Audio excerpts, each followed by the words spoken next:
The other day, we read that it is that Atman is to be meditated upon and it is to be light.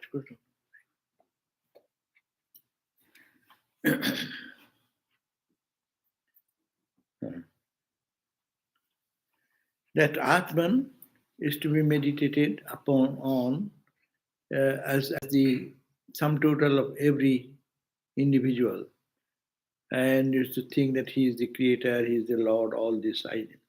So it is said that let us offer our worship and oblation to that blissful divine being who is the Lord of the gods, who governs the bipeds, who governs the quadrupeds, and in whom the whole world is resting. And he is of the nature of Sukshma Ati Sukshma. It is finer than the finest. And it lives in that infinite peace can be attained only when one realizes that blissful one. And that blissful one is subtler than the subtlest. And who creates the world in the midst of chaos. It is the Lord God who created the universe in the midst of the chaos. And who assumes the various forms. It is He who has become everything. And who is the only one that encompasses the universe. There is only one reality. So it is talking of the unity, oneness, oneness, oneness, oneness, oneness all the time. And that reality is the only reality who protects us. Saiva Kalena Bhuvanasya Gupta, He alone is the protector of this entire world. He is the Lord of the universe, hidden in all creatures. So He is the Lord, guiding force in the heart of all beings. In Him, the divine sages and gods merge themselves. All the divine entities, all the sages and saints, when they depart from this body, they merge into Him. Or in meditation, they merge into that reality. One is released from the fetters of bondage by realizing that blissful entity, and that entity who encompasses the entire world, who hides himself in every being. Same word, no? Talking about the same principle to just penetrate into our mind. Actually, in Vedanta, we have very little to learn. Unless you go to the technical part, there is nothing to learn. Only to see the oneness, only to feel that there is one Satchidananda Self is inside of all of us, is a guiding force. He has become this. He is transcendental as also He is immanent. So everything is He and He. Or He, you cannot say He, then you say she, you cannot say she, you can say it. The gender does not apply there, it is that. But no language, so you have to say some way or other. So one sarva papai vimuchyate, one really released from all papa, fetters of ignorance, of realizing the blissful one. And that blissful one who encompasses all the world. And who is he is everywhere, but he is so intelligent. He hides, his hiding capacity is tremendous. It appears he is everywhere, but we don't see anywhere. That's the point. God is everywhere, so it is the hiding power, and that is called the Maya Shakti. The power of Maya is such a power, he hides his presence from us in every beat of moment, everything we see, every feeling we feel, every emotions, anger, frustration. It is his presence is everywhere. But it is such a skillful that reality that it has power of veiling power is so strong that I cannot see anything, though it is here and now. We think that we will realize God, as the objectifying God. The God is somewhere sitting and I'll get him. It is not that. It is here, it is there, it is everywhere. Only my ignorance is covering that.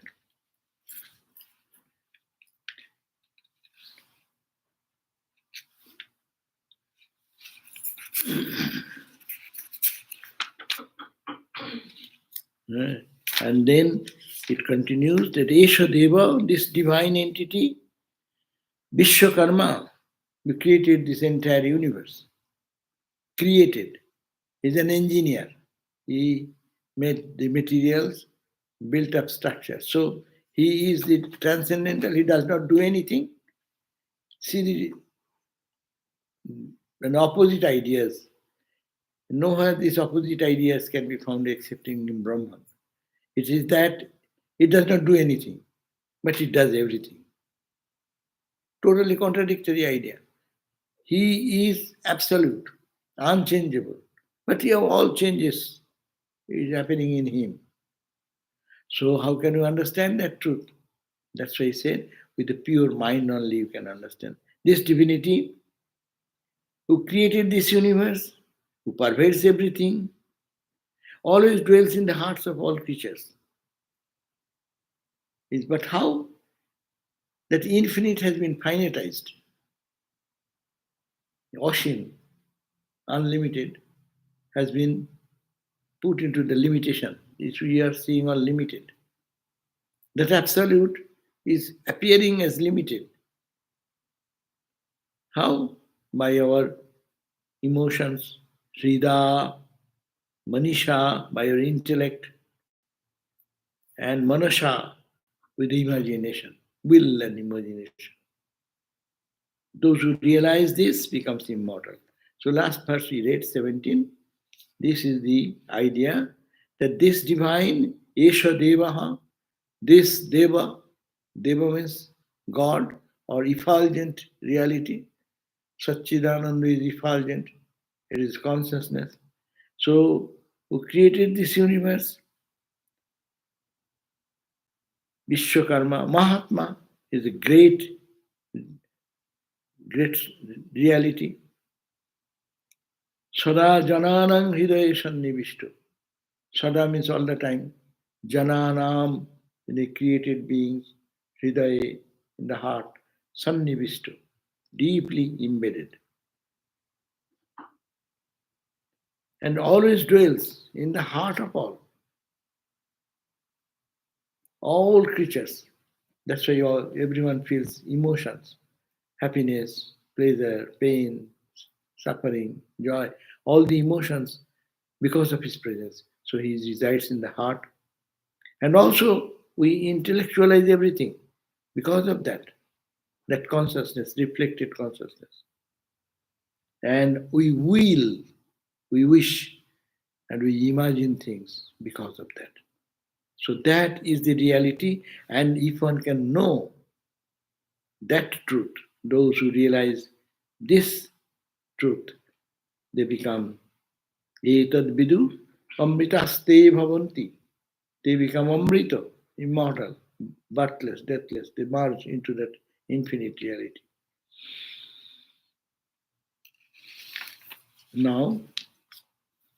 Now he's talking all this, as I said, opposite ideas, which is in Brahman. You can say it is there, you can say it is not there. It is there, yes, the people who have realized God, they see God everywhere, it is there. But it's not there for us, it is not there. So it is there, it is not there. It is light, it is darkness. That means anything you conceive, that is that reality. So here, 18th verse we are reading today. Yada atamastat, yada atamastat, na diva na ratrihi, na diva na ratrihi, na sat, na chasat, na sat, na chasat, shiva eva kevala, shiva eva kevala. Tadaksharam tat, tadaksharam tat, Sobiturvarenyam, Sobiturvarenyam, Praggacha Tasmat, Praggacha Tasmat, Prasita Purani, Prasita Purani. Jada Atama Tat Nadivana Ratri. Jada, when ayam means this, there is absence of this. Jada ayam, ritam. Jada atama, sorry. Jada atama, where there is the absence of darkness, not tama. Tama means darkness, or tama means no darkness. Where there is no darkness, jada, when there is no darkness, at that point think there is no darkness. What is that? Then tatana divana natri. There is no day, there is no night. It cannot be conceived because it is experience. Yada atama. There when there is no darkness, all ignorance is gone. Say, then in that condition, nadiva. You cannot say it is day. You cannot say it is night. Day means the light and darkness. It goes beyond darkness and light. That means first they are saying ignorance, ignorance to the point of light, and now he goes from light to beyond. There is no darkness, no light. So first we live in the duality, good and bad. We should be good, giving up the bad. You become good, that's not also good. You have to give up that good. You have to be beyond. It said, iron shackle, give up. Who likes iron shackle? But golden shackle, shackle, that is gold, very good. But that you have to, it is shackle, it binds you. Therefore, you have to go beyond both. Not only iron shackle, you have to go beyond the gold shackle also. That's why Swamiji in the Sannyasi, Song of Sannyasis, he said, go beyond both. Sannyas in bold. Say, So there is in that automo, when that automo, that state of a state comes where there is no darkness. This darkness is not like the sun's darkness. To prove that, this is not the material darkness. It is not the material light, like sun, moon, fire.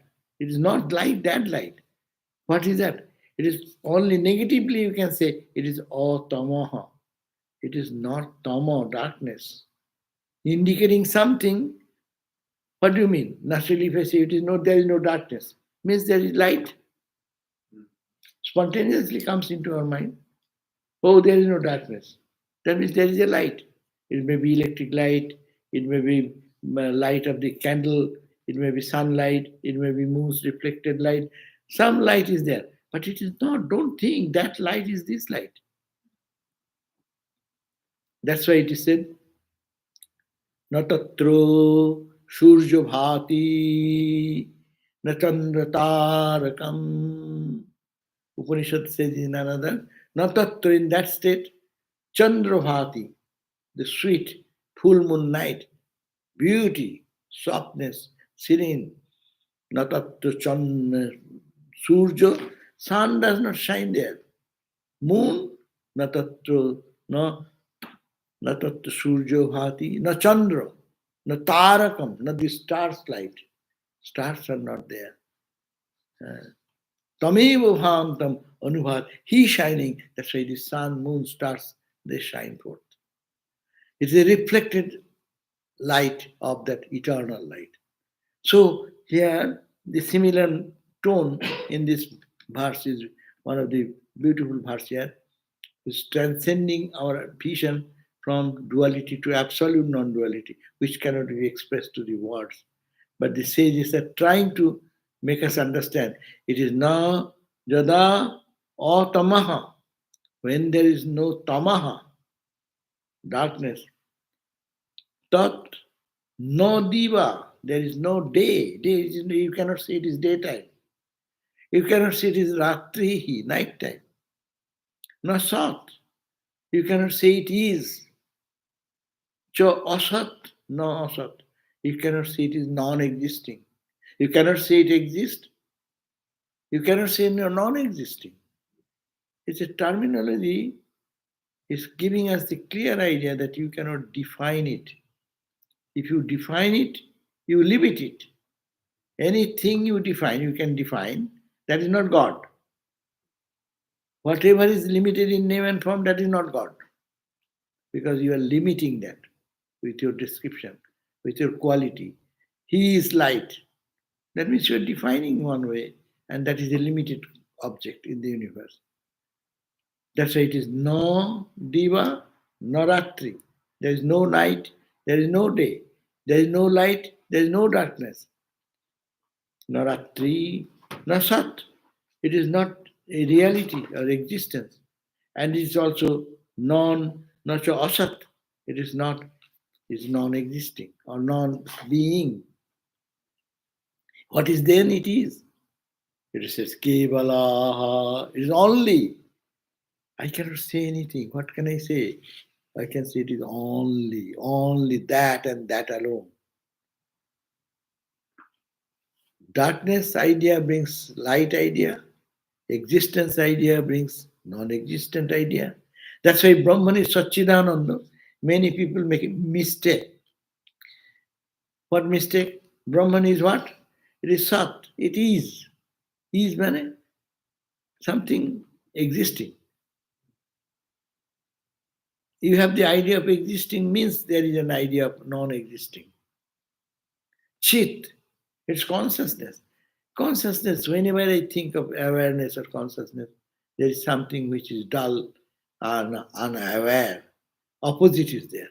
Ananda, when you think it is a bliss, you have the idea, opposite of it, Nirananda. And these are not adjectives. It is indicative word. Upanishad rishis experienced that and wanted to give us some indication. It is like, it is called Lakshana, Tatastha Lakshana. And people say there is a house of Mr. Such and such on the ocean. We use this colloquial language, no? Is there any really house on the ocean? No, it means that on the beach, protruding the ocean, no? You are indicating a house which is on almost the encroached on the waters. So it is as if it is on the ocean. But in ocean there is no building, concrete building floating there. No, that is not indicated. So this is the point. Satchidananda words. You may say, why Brahman is such? Then why you talk so much? You are trying to describe what is Brahman. Why are you spending time? Because to understand it cannot be expressed. It cannot be said anyway. You cannot do any justice to describe that in any way. Oh, that's the story. But still the sages, Ramakrishna, when Ramakrishna asking Sharat Maharaj and others, Sarudananda and others, is saying that can you tell me how you feel when the mind goes into higher realm? And Sri Ramakrishna one day agreed and she said, I will try to tell you. But as he is saying, he started saying, describing, as the mind goes into the heart chakra, bas. The mouth stops. Even heart chakra, it stops. What the question of here, all these chakras. And in between chakras, no? There are innumerable places where the avatars can halt and enjoy. Ordinary people cannot. Ordinary people are express train. It goes one station, in between, boom, stop in another place. Heart chakra, truth chakra, this chakra, that chakra. It's ordinary people. The yogis, they have the power to stop this flow in any chakra, particularly avatars, Ramakrishna. So he is trying to express, but he cannot express that. Swami Sharadananda said, we see how Ramakrishna is sincerely struggling to tell us what happens, what he sees, what he feels in that when mind rises into different chakras, but someone is shutting them out and he is lost. So this is the point. You're speechless. You will be speechless. That's why, but it cannot be expressed. He who says, that's why Upanishad said, he who says that he knows, he does not know. He who says, I do not know, he knows. Every fool can say, I do not know, not that. But, but he says that he who, there is a story in the Upanishad, the Rishi, he himself was a sage. But if you are a sage, your children don't recognize you. Hey, you father, get out. You mom don't know anything. We do all that now. My mom may be very respected by outside, no? His father may be a Supreme Court judge or some big officer. But to the wife and children, my dad is worthless. He does not. He does always this thing. So it happened like that. So a son of a sage in the Upanishad is there, that story. And he sent it to another teacher. Outside teacher will be respected. If he says something, they will listen. Dad says something, you talk always like that. Ignore. Anyhow, so she sent it to the teacher to learn this Vedic wisdom, and two of them. And then both of them went and studied for some time, and they have their came back after study to parents. Then father was asking, my son, please tell me, what did you learn about Brahman? The son was very eloquent, and he quoted this verse, this Upanishad, that Upanishad, this said that, that said that, and describing. And then he stopped, then he asked the other son, what did you understand? What your teacher taught you? He remained silent. Father said he has understood what Brahman is.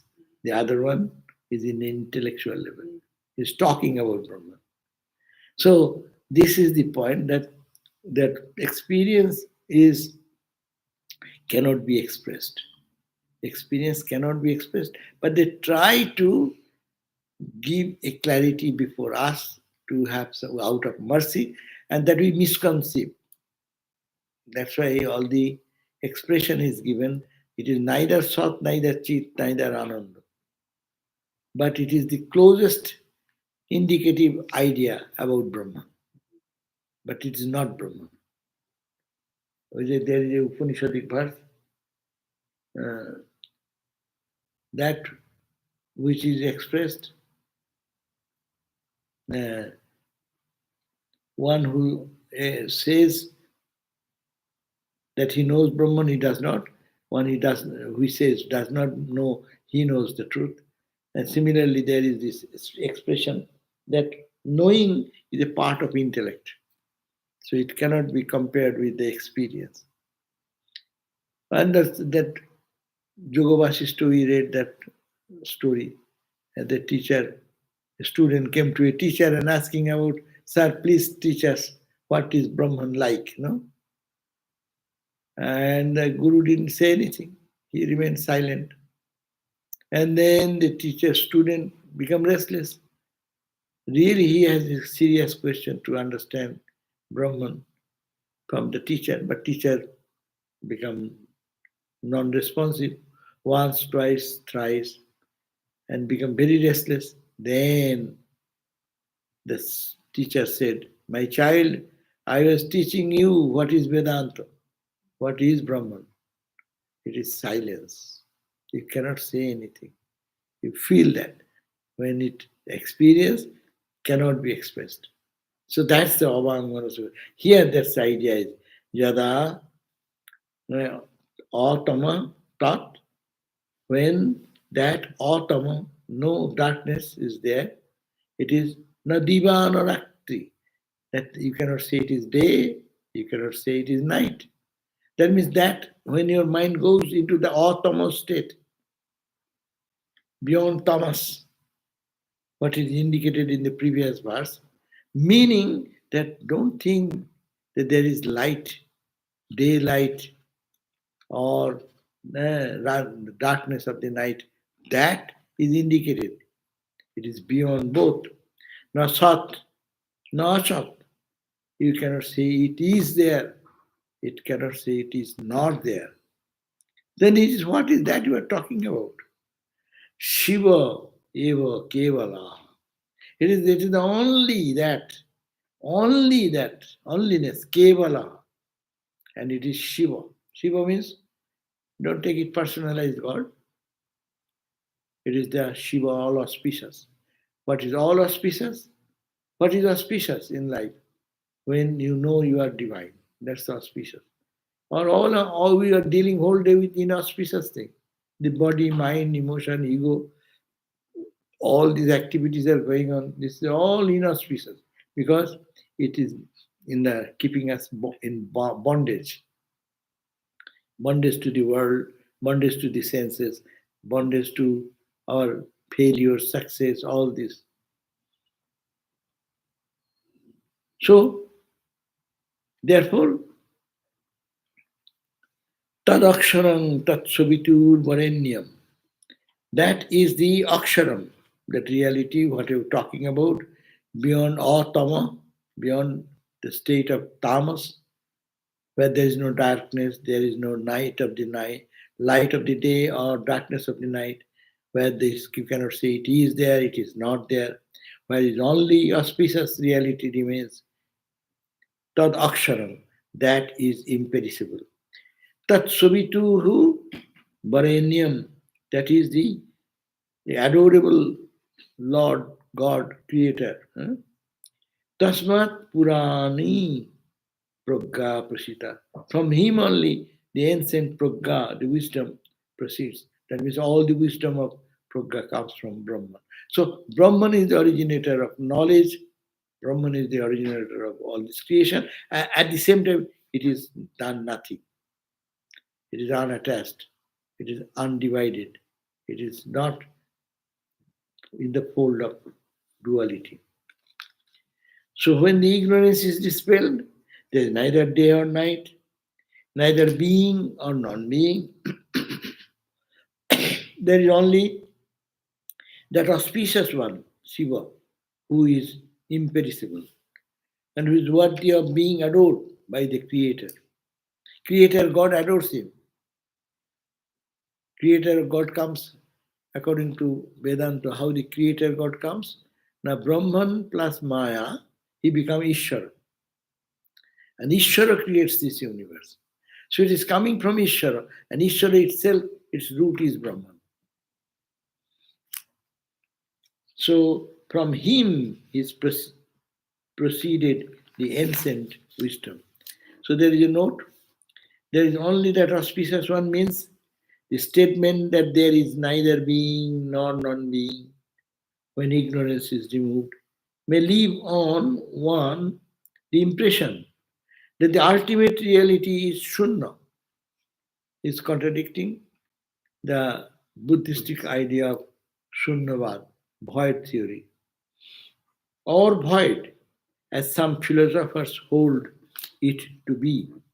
It is to ward off this misconception that ultimate reality, realized by the removal of the ignorance, is described as Shiva, auspicious one. This characterization of the Supreme suggests that the idea that while he is beyond all relative life, our notions of light and darkness, our notions of light and darkness, knowledge and ignorance, being and non-being, he is, in a transcendental sense, the summation of all the highest values we know of. So in one sense, there is nothing created. But when you look from the creation side, it is everything is his, it's coming from him. Him here means Brahman, auspicious one, Shiva. These are technical, always confusing terms. Whenever Shiva Bhakt will listen to that Shiva, they will read this verse and make a cult of it. It is Lord Shiva, the dancing Shiva, or the Shivalingam, that they're talking about that Shiva. That Shiva is in limited form. That Shiva in its essential form. You need to understand what it indicates. Again, indicative word. Mr. Ghosh, Mr. Banerjee, or Mr. Some Samson has a house on the Rodando beach. Rodando beach people walk. The house is not there. It is indicative that on that beach there is a projection and it looks from outside as if it's in the beach. So see some indicative word, very lakshana. It is, and different types of lakshana is there. But the main point is the indicating the truth, not it. So Shiva means here auspiciousness, means here absolute Satchidananda self. That he is, in a transcendental sense, the summation of all the higher values we know in life. In other words, while the absolute negates all relativity, when you say absolute, in the absolute there is no relative. Relativity is darkness and light. Relative is sun and the moon. Expression of duality. But when it is negated, all these things that is absolute one, how will you say it? Any concept will come there. The question of concept does not come over here. In other words, when the absolute negates all relativity, he is not something less, but more than that. So he is spoken of as imperishable and worthy of being adored even by the Creator or Creator, who is the highest being conceivable from our relative point of view. We can think the Creator God as the highest point of our conception from which this universe has come.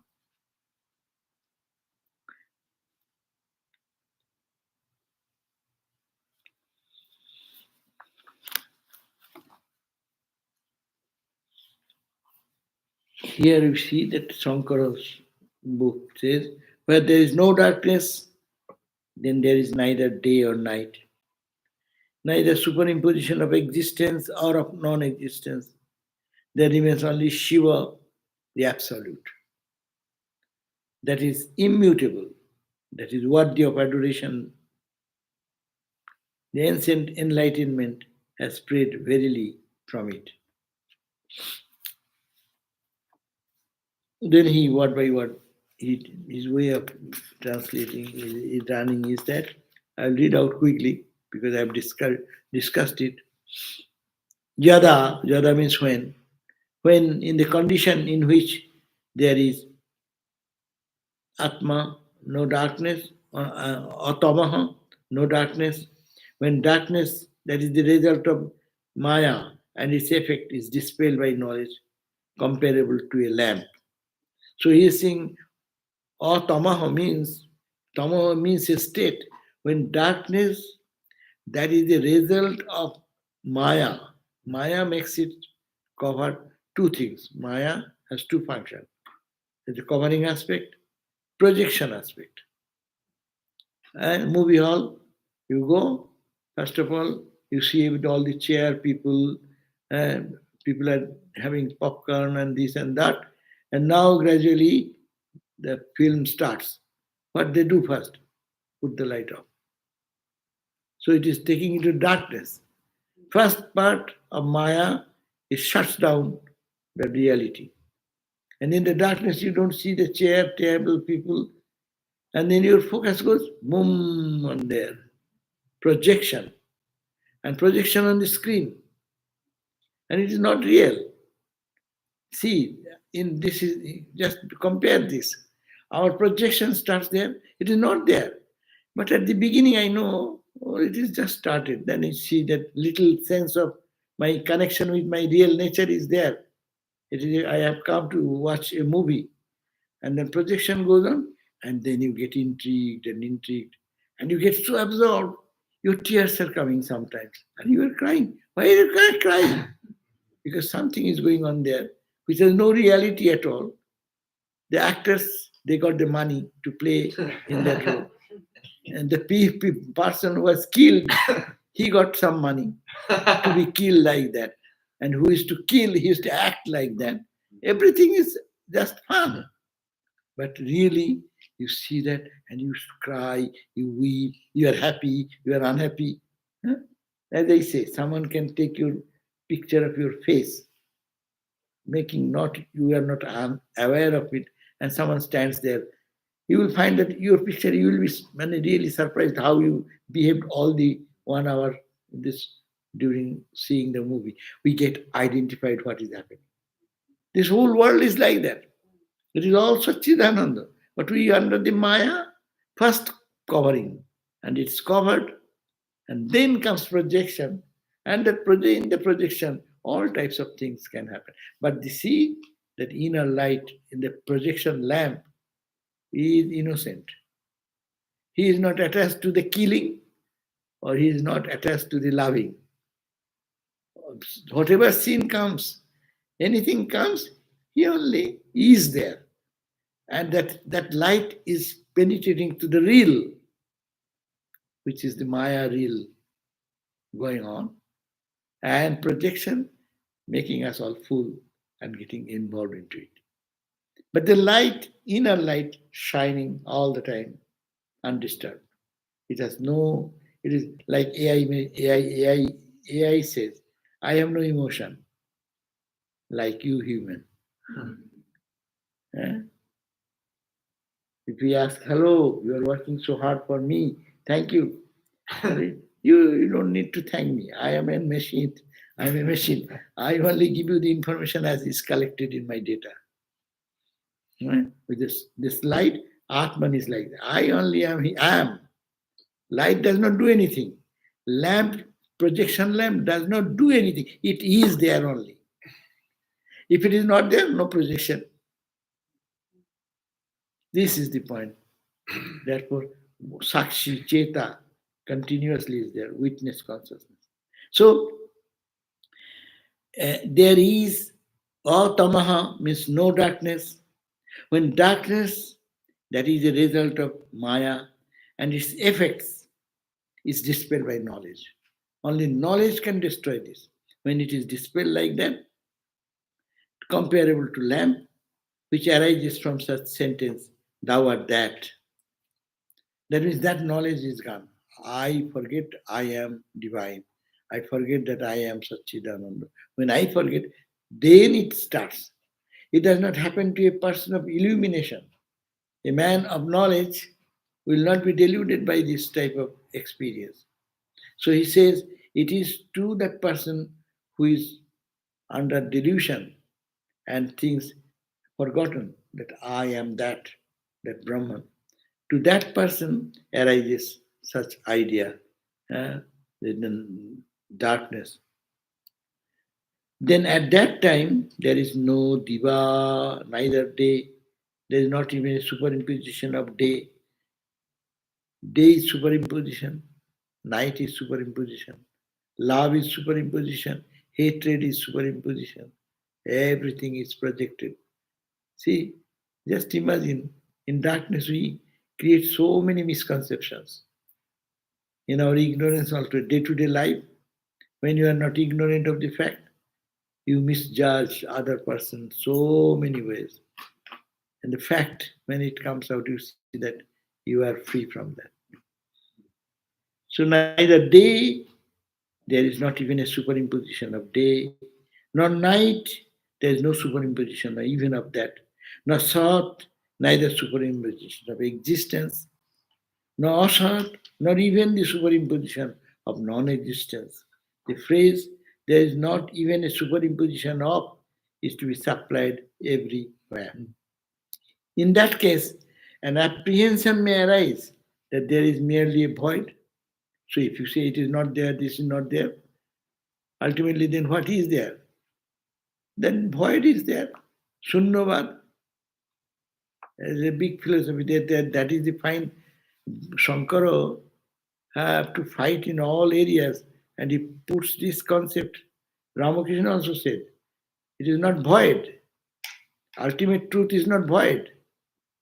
Only people cannot express, that's why it is shunya. They don't say anything. So here, Shankara says, in that case, an apprehension, this is almost a mental idea that arises that there is merely a void everywhere then. Which is Swami Vivekananda said, Shunne, Shunno, Milailo. Void merged into void. Here he is taking from opposite side, and Swamiji is going from this side, from the sun, the moon. Sun is not there, moon is not there, this gone, that gone, that gone, that gone. And everything is gone, gone, gone. What remains? Void. And when void merges into the void, then what is that?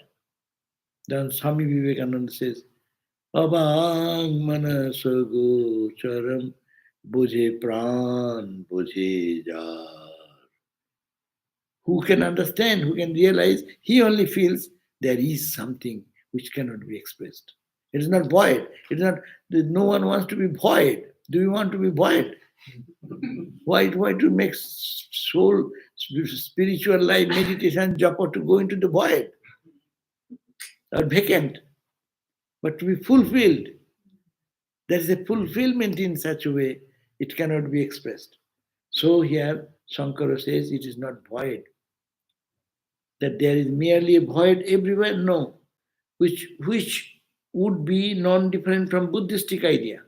Hence the text says, there remains eva Shiva. That's why Upanishad is specifically saying there is Shiva, who is pure by nature. No void, which is fact, is implied by the indeclinable eva. Eva means only. Every word of the Upanishad is valuable. When it is said that Shiva eva kevala. Acha, Shiva is enough. Only there is auspiciousness. Shiva eva, only Shiva, nothing. Kevala means again, Kevala means only and only and only. That means Kevala means the absolute, free from in manifoldness by ignorance. So Kevala. That means Tat means that whose nature has been stated above is Aksharam. That Shiva, which is only and absolute, is Aksharam, immutable, eternal. Tat, that reality is Varenyam, is worthy of adoration, Varanya. And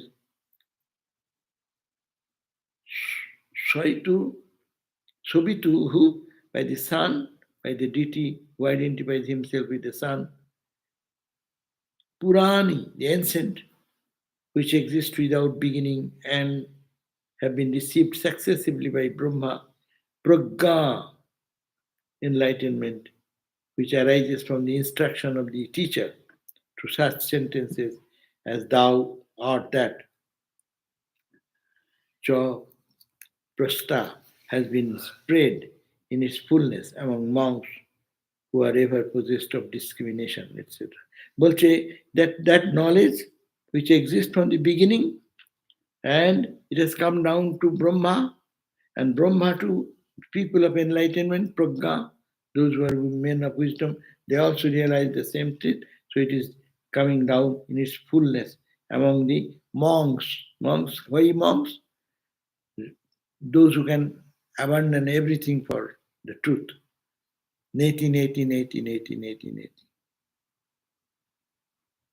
Tasmat, from it, which is the source of purity, cha has been used in the same sense, Evo.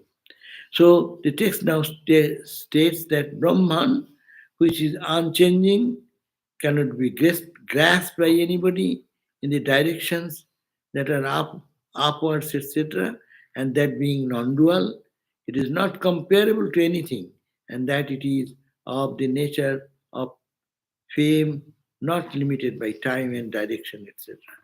So it cannot be described in any way. If you describe, then you lose its charm and you are not talking about the truth. You don't have understood what you are talking.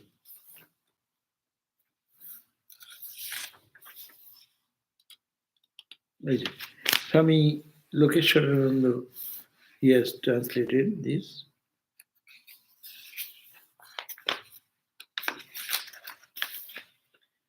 There was a time when there was no ignorance and its effect. There was neither day nor night, neither existence nor non existence. There existed only Brahman, undifferentiated and blissful. Even the presiding deity of the sun and its planets paid homage to this Brahman. From this, Brahman has emerged the wisdom that people cherish so much. From this Brahman has emerged the wisdom that people cherish so much. The wisdom that is the fruit of much thinking and discrimination, and that has been handed down from generation to another generation. Guru Parampara, this Brahma Vidya, Brahma Vidya Sampradaya, it has come down from the teachers to students. This wisdom that there is no day, there is no night, there is no good, no bad, there is no object, subject. So all are gone. The Upanishad is trying to emphasize the futility of any attempt to describe Brahman. What do words convey? Words are simply not adequate to give an idea of what it is like. Whenever we try to say something about Brahman, we are attempting the impossible. Whenever you try to express what is Brahman, what is Atman, you are taking a wrong step. It is not, it cannot be done that. It is an effort, useless effort, impossible. Not useless, but impossible.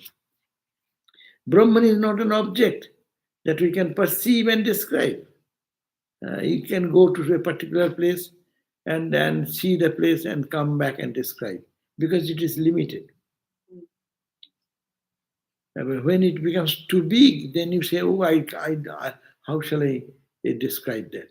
You say, even a material object, you go to any scenic place or spot, when it's so big, then you say, oh, it is beyond my description. We accept that our failure. What about God, Brahman? It's impossible. How much our mind can think? We cannot think our own solar system. And this solar system is only one dot of in the constellation, no? In the whole sky, how many the star families are there? How many sun families are there? Billions, trillions, zillions, maybe, no? And we think we'll know God. Who has created this? I will know Him. From that aspect, also impossible. To subatomic particle to that bigger dimension, wherever you go, there is a futile attempt that you are trying to think of the expressing the infinite. And if this is only the gross, then subtle, then causal, then beyond, who will say what is that? Even scientists are saying nowadays that when they try to perceive the darling energy of the universe through experiments, something is added by their senses. The result of any experiment becomes energy plus one's experience of it filtered through the senses. That's true. Whatever you do, it filters to the senses. Thus, how can it be described? To many people, this idea of Upanishad make no sense at all. They seem to be just a play of words. Yet, in spite of the difficulties in understanding, the Upanishad have a deep message. Because darkness is symbolic of ignorance, the Upanishad says that Brahman is without darkness. That is to say, Brahman is knowledge itself. Again, where Brahman is said to be, there is no day and night, there is no time and space. Time and space, day and night, these are all relative terms. Nor can we say Brahman is good or bad. Brahman is the absolute. It is beyond such divisions. Even the terms existence and non existence, sadasat, cannot be described.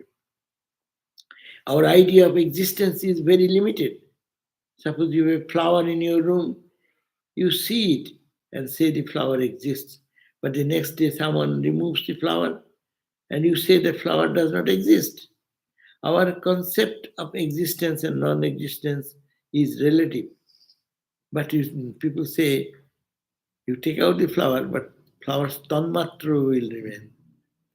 A person comes in the temple, he is here, he goes away. He does not go away. Tanmatra of that person remains here. So even in our understanding, in our material understanding, we know we have two, physical and there is an energy or some subtle part of our existence is there. So that remains there. Our concept of existence and non-existence is relative. You cannot say that Brahman, the absolute, exists or does not exist. That there arises the question, does that mean Brahman is Shunya or void? There is always this debate between Buddhism and Vedanta. Buddhism describes the ultimate reality as Shunya. Vedanta says that it is not Shunya but Purna, full. There is something which is permanent, which is never changes. Vedanta says that unless there is something that is constant, we cannot have the idea of change. True, we cannot have its idea. Your car is moving 60 miles speed. How do you say that? With a static point, you compare the speed. No? Two trains, in our school days, this examination was there. Two trains are moving in the same direction with equal speed. Eh? Is there any movement? No, you don't see because there is a point of relativity is not there. But when the train is moving and you watch on the side and the trees are running back or the posts are going back, oh, my train is moving though. No?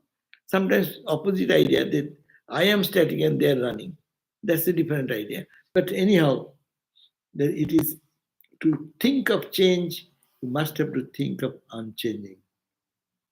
Uh, we started from Hollywood and we want to go to San Diego. It's a static point, and with that you are relatively your movement is possible. So that idea, they cannot have the idea of change. It is only with reference to a constant that we are conscious of change. Lest people think that Upanishad means Shunya when it says Brahman is neither existence or non-existence. The Upanishad adds the word Shiva eva kevalam. There is only Shiva, the absolute. All we can say is that there is Brahman, which is blissful. It is bliss itself. Okay, next we'll read the next verse. Nainaurdham natirjan namadde purijagravat natasya pratimausti jasya nama mahajasa. Nainaurdham, there is nothing above. No tirjag, there is no nothing in the relative sense in there. Tirjag means, what will you say tirjag? No one has seen him above, on the side, on the or in between. He is far beyond and above. There is no way of describing him. All you can say about him is that he is that what he is. He is that he is. Or the Brahman is as it is. You cannot describe.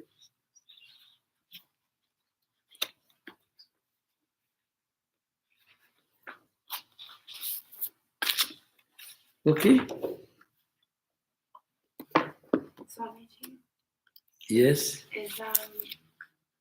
Is fullness and emptiness both just appearances in Brahman? Is there? Is fullness and emptiness both just appearances within Brahman? And their words, if you don't use the words, then fullness and they are same. But experience, if you talk about, I think there is no difference. Because I give this example all the time. Buddha experienced the highest truth. And Buddha, when he experienced what he did, he became vacant. What he did? He was so excited in joy that he was restless. He was running back and forth. in that Bodh Gaya, that place, Buddha's walk, that road is called Buddha's walk. After illumination, he was so excited, he was with joy, but nobody to talk about. So he was walking back and forth in that road. That's called Buddha's pathway.